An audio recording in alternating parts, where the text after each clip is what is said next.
Tapas Fleming here, TATlife.com. In studying ACEs, adverse childhood experiences, I learned such a great phrase that came out of that world, and I wanted to pass it on to you. So instead of thinking, what's wrong with me? Think, what happened to me? It's so easy for us to think things to ourselves like, oh my gosh, here it is, I'm in the same kind of lousy relationship I was in last time. What happened? I thought I learned my lesson, and here I am, in it again. Or, what is my problem? I keep hearing these same critical voices. You should have tried harder. You're not perfect. And they go on and on. You should have tried harder. You're not perfect. You should have known what they would have wanted from you, anticipated their needs, and delivered it before they even said anything. You should have. You should be perfect. You can't be accepted unless you're perfect. You're not perfect. Look at you. There are these critical voices that go on and on. We can think, what's my problem? Or, geez, I'd like to quit overeating. How many diets have I been on anyway? And I keep ending up the same. I can never lose those last 20 pounds. I just can't. What is my problem? Or how come when people act like that, I just fly off the handle? I can't control myself.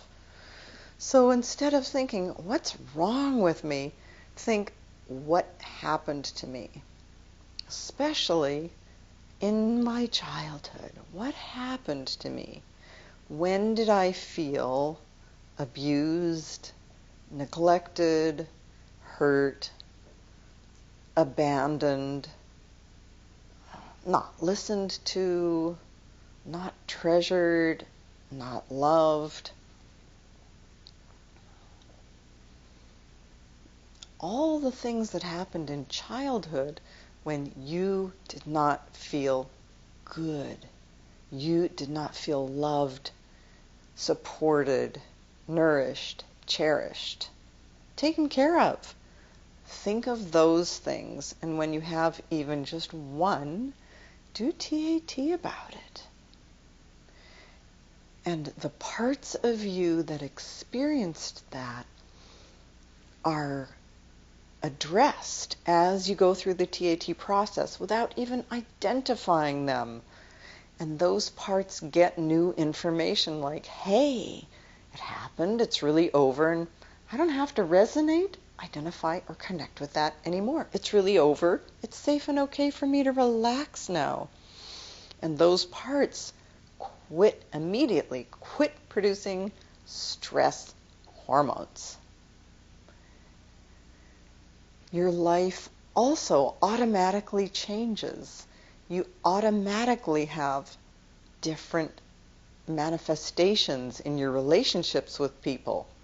People at work, your family, people you meet at the store.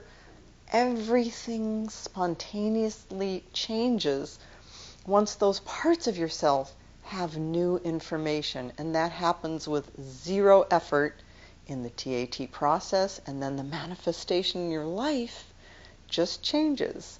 It may even surprise you.